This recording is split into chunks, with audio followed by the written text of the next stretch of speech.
Okay, turn to the 15th chapter of Mark.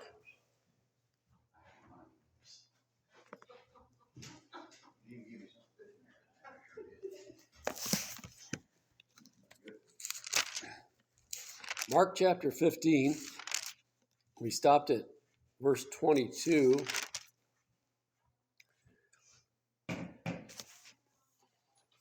When you read over this, I guess every time you read, it's often been said, every time you read the Bible, you see something new. And it strikes me as you read over Mark's account of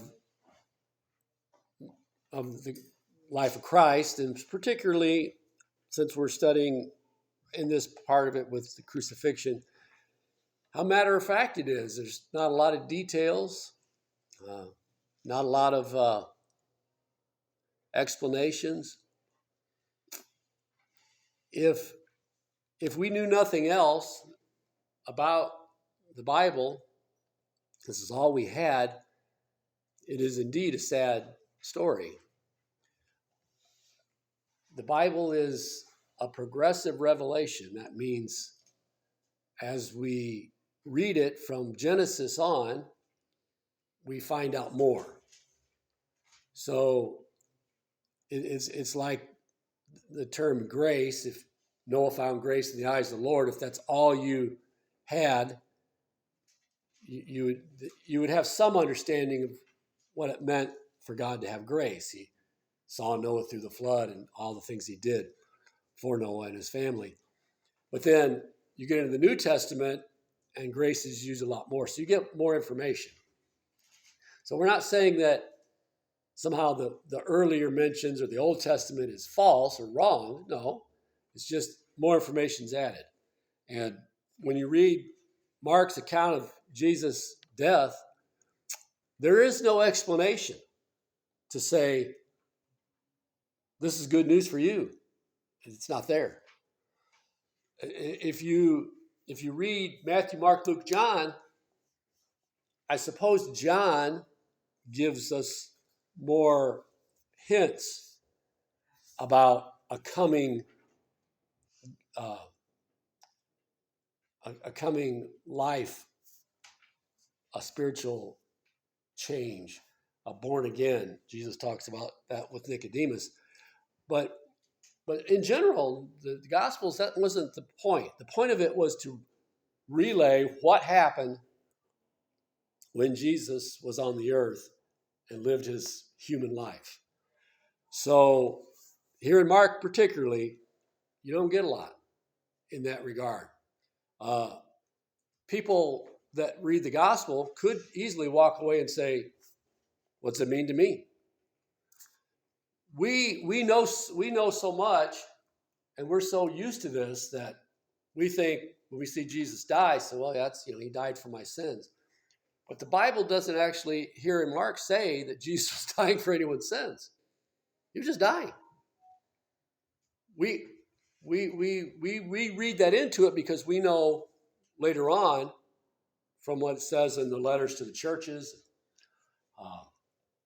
talks about it in detail and gives us the full understanding. So I don't know why that struck me, but it did, and it's a very brief account. It's probably the shortest of all four accounts. And like I said, if you just had this, it's a very sad story. It just talks about how this man died. Now, of course, when we get to his resurrection, we say, well, that's different. There's something, there's some, but still, you only see that Jesus comes and says, here's what I want you to go do. But there is no movement on the part of the disciples. They're just static. Not until the book of Acts. So this is a transition time about to occur. The point between Jesus' resurrection and the book of Acts, second chapter of Acts, and even after the second chapter of Acts, the church is born, you might say, but it's in a transition. In fact, the early church I know I'm not really talking about what we're supposed to be studying, but I'm trying to get your mind around it a little bit. That the early church was Jewish, and that was it. There were no Gentiles. They didn't even bother with them. They just ignored them. Still keeping the law, practicing, temple sacrifice maybe, or if not that, at least the dietary commands and all the other commands that as a way of pleasing God on the law, but yet I'm born again. So there was a lot of things that hadn't yet been, it hadn't gelled. Things weren't straight in people's minds yet. There was a lot, so there was some you might say, prejudice. Gentiles, they can't be saved. Well, if they do get saved, though, they're going to have to practice the law, things like that. So this is a transition time. Jesus never really sat down and said that we have a record of, look, this is how this is all going to work. And as little as he did speak of, they didn't understand. So he's like he said to Nicodemus, I tell you about earthly things and you believe not. What would happen if I told you about heavenly things? You really wouldn't understand. So, and people still to this day will say, I don't understand how that helps me for Jesus to die for my sins. I didn't ask him to. How does that work I don't see what that does. Things like that. There's example after example we could talk about. But anyway, let's get to our actual text, verse 23. And so Jesus, they took him to Golgotha. The Bible says in verse 22 is being interpreted the place of a skull. The meaning of the name, or Golgotha, would be the right way to pronounce it. And they gave him to drink wine mingled with myrrh, but he received it not.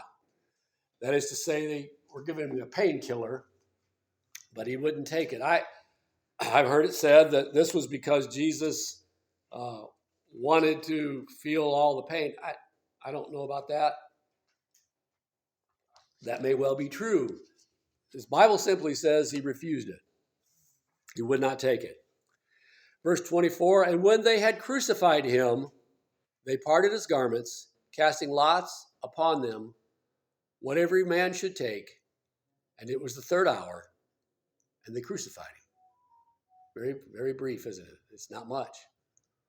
It doesn't go into details. I've heard sermons and things that they go into all these details, and it gets pretty gory, if you will. The Bible doesn't do that, and I'm not attacking anybody that does that. I'm simply saying the Bible doesn't do that. The Bible just simply states they crucified him. I actually would think that the people who read this first, whatever century that was, I mean, I'm sure it's the first century, but whatever date that was, whatever year that was, they would have been well aware of what that meant. Where we don't really get it. In fact, I just speak for myself. I don't want to know anything about those sort of things. I don't like violence. I don't watch violent movies or shows, or it just doesn't appeal to me. I'm not a violent person. At least I hope my wife would agree with me and my kids. But I don't even like to watch that kind of thing. I mean, most I watch is, the old Western, the guy shoots a gun and the guy falls over, but there's no blood or nothing. I mean, I might see that and not panic, but if it gets too realistic, I don't want to see it. This we don't really grasp. But I'm sure if you lived in the first century under the Romans, you knew what that meant. And it would be seen as the saddest thing in the world, especially for other Jews, to see one of their fellow creatures, another Jew, knowing that seemed like this was our fate. We fall into the hands of the Romans. This is our fate. the crowd knew this man had not done. He wasn't a thief. They knew that. This was a righteous man. They knew that. And even though they cried for his blood and it became a mob, there was no one. Jesus told him, he said, which of you convinceth me of sin? You haven't seen me do anything wrong or say anything wrong. You know it. And to this day, mankind is still well capable of attacking the innocent. They do it all the time. The news is chock full of people calling good evil and evil good. And so it would be a sad thing. I mean, I wouldn't go to an execution. I wouldn't want to watch it. I wouldn't want to see it. But this was done in public, and people did go to see things like this.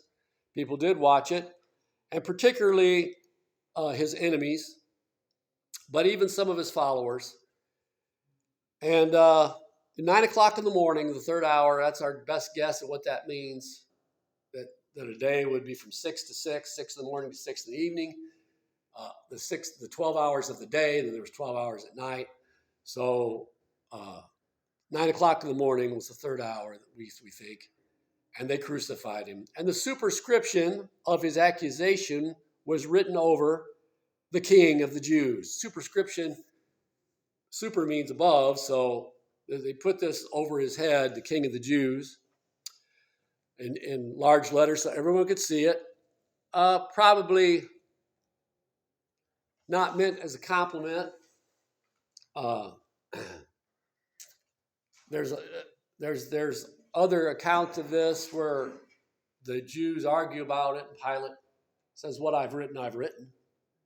And so if nothing else, this was written to tweak them, to the Jewish leaders, to make them squirm. But it is indeed true saying.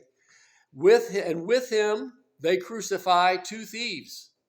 So stealing was a capital punishment, capital crime in Rome, under the Romans in Judea. The one on his right hand and the other on his left. And the scripture was fulfilled, which saith, and he was numbered with the transgressors. So Isaiah 53 is the scripture, and I was reading it this morning, and I said to myself, you read Mark, what he says, and you just see that Jesus died. You read Isaiah 53, and now you know why he died and what he died for.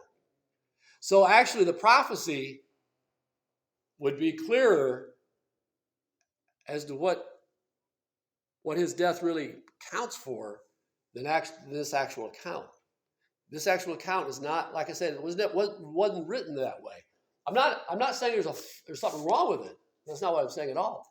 What I'm saying is it's written this way because that's how God wanted it written. Just like he chose Matthew to write the way he had Matthew write, and Luke and John. He had them write it that way for a purpose. And they're different in the ways they ought to be different, and they're the same in the ways they ought to be the same. You'll admit, I don't want to make a promise or guarantee, but I do not tell people, well, in the Greek it means that, hey, no, forget that. You have a Bible right here that you can read and believe. Okay? You don't need to go to Greek or Hebrew studies written by unbelievers to find out what God says. Furthermore, there's no parts of it that are in here that shouldn't be in here, nor are there parts that should have been in here that weren't put in. So God, who created the world and all things therein, is well able to supply you and I with a Bible that we can read and trust. I can't think of any other way to say that. So when I talk about, Mark being brief, I'm not saying, but it shouldn't have been. I'm not saying that at all. I'm just mentioning that as it's a fact. Okay. And that the Matthew, Mark, Luke, and John are different in their accounts. I'm not saying that that's a flaw. I'm saying that's the way that it is. And that's the way God intended, or it wouldn't have been that way. And the critics who point that out, I have to ask the question, so you think that Matthew, Mark, Luke, and John should have each written identically, and then we'd have 4 identical books? It makes no sense. All right, so back to those commercials get in there sometimes. Sorry about that. And so he was numbered with the transgressors. Now, what does this numbered mean? Numbered means he was counted with them. He was included with them. He was not a transgressor, but he was numbered with the transgressors. See, Jesus, this is important because this concept is very, I want to use the word theological, but not so much, because I think that would scare everybody off. But it's part of our salvation. God had to number or count Christ as a sinner in order that he could count you and I as not sinners. The Bible calls it imputed righteousness. Imputed is the same word as counted, is the same word as numbered, is the same word as reckoned. They're just, it changes depending on its use. But it's the same word. It's the same meaning. So God might ask you to reckon yourself to be dead indeed unto sin. Well, he's asking you to number yourself that way, but number doesn't fit there, so they use reckon. Same as it uses the word counted at times. So Jesus was numbered with the transgressors. See, we talked about this already. God was literally calling Jesus the sinner. See, had Jesus committed sin? No. But God was counting him as having committed the sin. Jesus was made guilty in order that you and I might be made innocent. So Jesus was excluded from the family so that you and I could be included in the family. If Jesus did not become guilty, then you and I are still lost. Now, I know the Bible doesn't come out and say those words, but it does say that about his resurrection. But listen, if Jesus is just if it's just a pretense, then it's not real. He really became the murderer. Okay? Jesus really became the drug addict. I mean, I could name some other sins, but we don't want to get down in the gutter too far. He became a thief. See, he became guilty as a thief. Somebody said, well, he didn't steal. No, he did not. And that was important too. That was just as vital that he had not done those things because death could not hold him on account of it. He would not have to go and suffer eternal hell because he had not done those things. But he became those things, the Bible says. He became sin, the Bible says, for us. So, very critical that he be numbered with the transgressors. It's a fulfillment of Scripture, but it's also a fulfillment of our deliverance. He was counted like as though one of them. And they that passed by railed on him. Now, to rail on someone, this gets ugly. And wagging their heads and saying, thou that destroyest the temple and buildest it in 3 days, save thyself and come down from the cross. I mean, this was like making fun of a man dying. This is like slap in the face, figuratively. Words hurt worse than sometimes with blows. You'd almost rather be whooped physically than be whooped with words sometimes.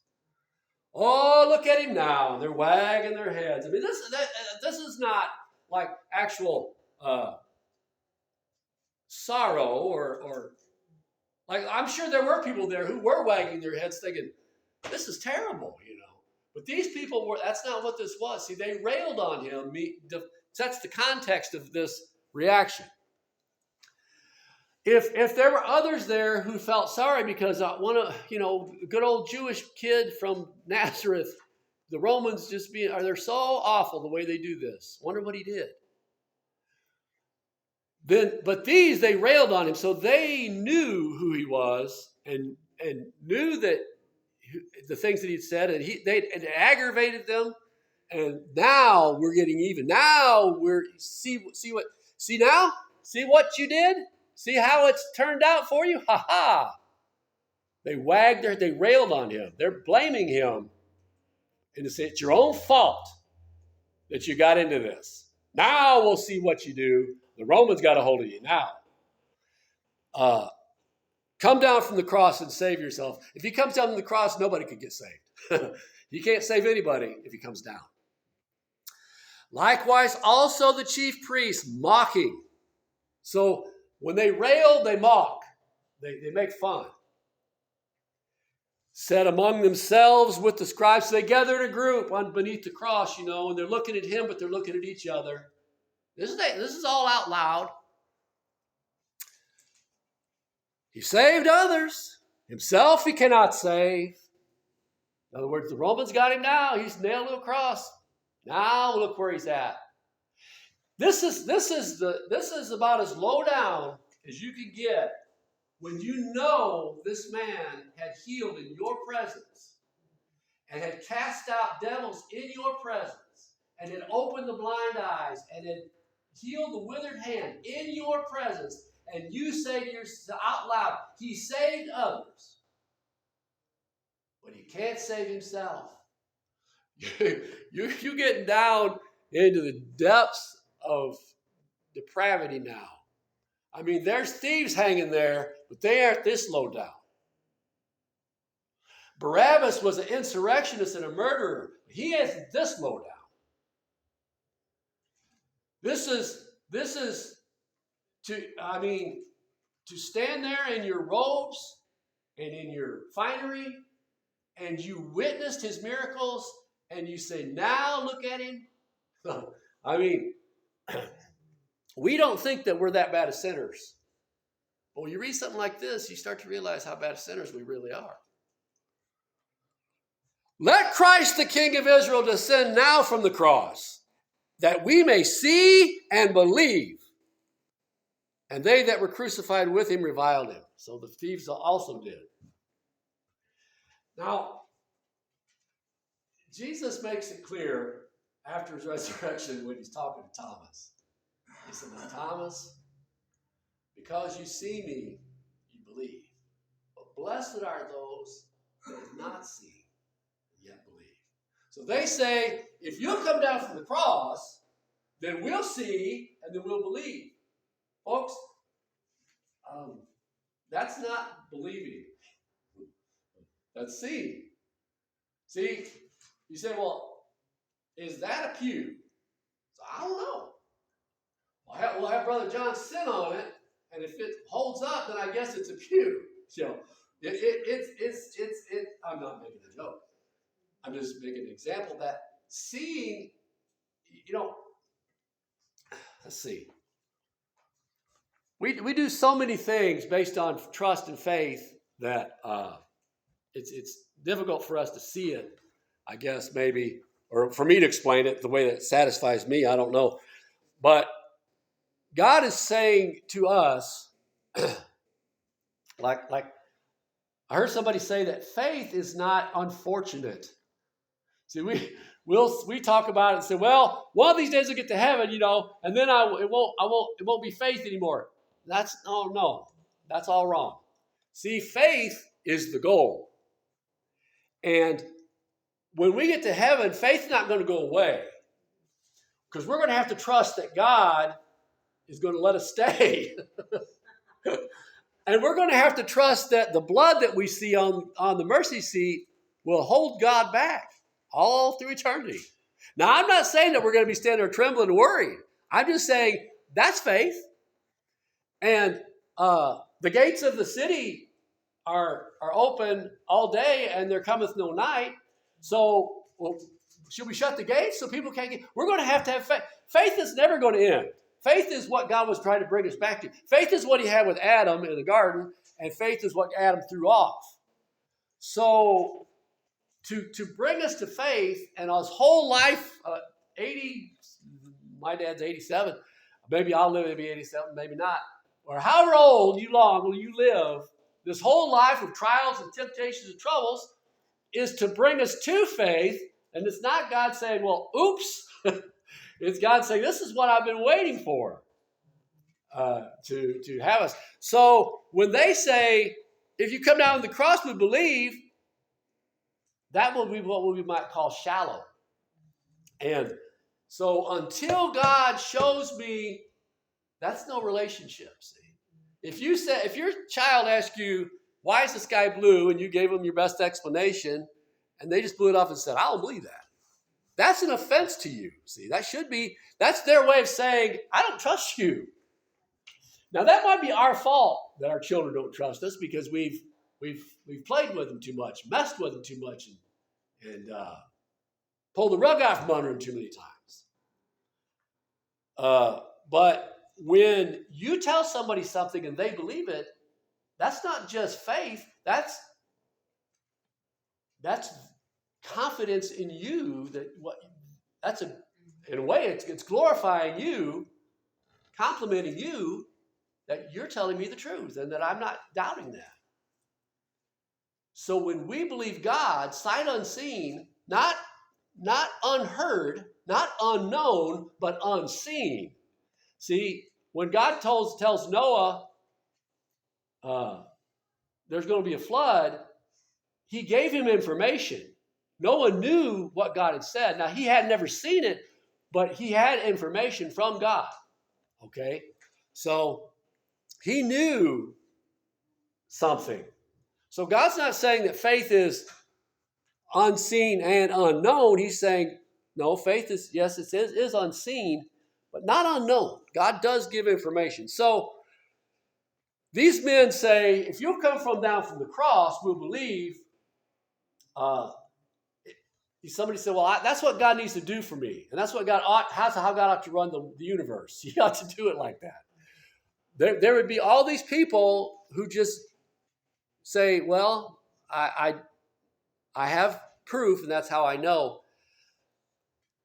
But that's not how relationships work, and you know it too. We know that. We know that it's a faith, that relationships without faith, there's no love. Without love, there's no faith. They are intertwined.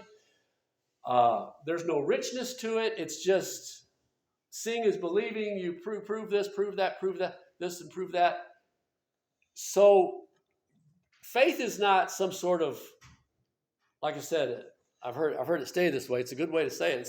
It's not unfortunate that there's faith, that God's bringing us to a life of faith. That's the goal, and it's not going to go away. These men say, no, we want to see him come down from the cross. If he did that, we'd believe.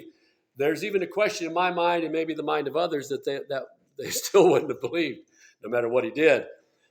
Verse 33, and when the 6th hour was come, which would be about noon, there was darkness over the whole land until the 9th hour. So about 3 hours. So the Bible gives us 6 hours on the cross. And there was this darkness that fell. There were some other things that Mark doesn't talk about, earthquake and things like that, but here in the book of Mark, he mentions the darkness. That it would have been, somebody said, well, it was an eclipse. Well, you have it your way, but it was a 3-hour eclipse. That still that doesn't add up. No doubt there was the nature itself responded to this moment. And at the 9th hour, Jesus cried with a loud voice, saying, Eloi, Eloi, lama sabachthani, which is being interpreted, my God, why hast thou forsaken me? So, we're just going to say it again. Jesus was forsaken at Calvary, at Golgotha, or however you want to say it. He was forsaken on the cross. in order that you and I might not be forsaken. It's a trade, if you will. If he takes the blame, then there is a basis for calling you and I innocent. If he's forsaken, then we can be accepted. It's that true, that real. That trade was made. If transaction, how you? I can't really probably define it well. It's been worked on for 2,000 years, and there's a mystery to it. But God was, if you'll let me say it this way, God was searching for a basis on which to save mankind, and the law hadn't worked, and the law wasn't a mistake. The law was just God's way of saying, we'll do this, and we'll show you that my heart and you can't never seem to come together. And so people violated it and couldn't do it and couldn't live up to it or wouldn't live up to it. So there comes this time when God says, I know. The Bible doesn't say this, but he says, I know. And Jesus says, I know too. And we know we've always had this in mind. Bible says Jesus was seen as a lamb slain from the foundation of the world. So from the beginning. And maybe Jesus said, is it time? He said, yeah, it's time. And Jesus was born. He left heaven and was born. So no doubt maybe in the Garden of Gethsemane, when Jesus said, is there any other way? Nevertheless, not my will, but thine. He knew it's time. Jesus said, the hour's come. I'm betrayed. Son of Man is betrayed in the hands of sinners. So when he says, my God, why hast thou forsaken me? His humanity is expressing the hurt of it, the loss of it, the loss of a relationship with God. So, oh no, Jesus never. Yes, he did. If he did not lose his relationship with God, then you and I can't gain it. It must be. Somebody said, well, he hasn't lost it. I mean, he didn't lose it permanently. Okay, I got no problem with that. But if I can't bring myself to think that anything that he did on the cross, anything he did in that sacrifice, if it's only figurative and not real, then folks, then your salvation's figurative.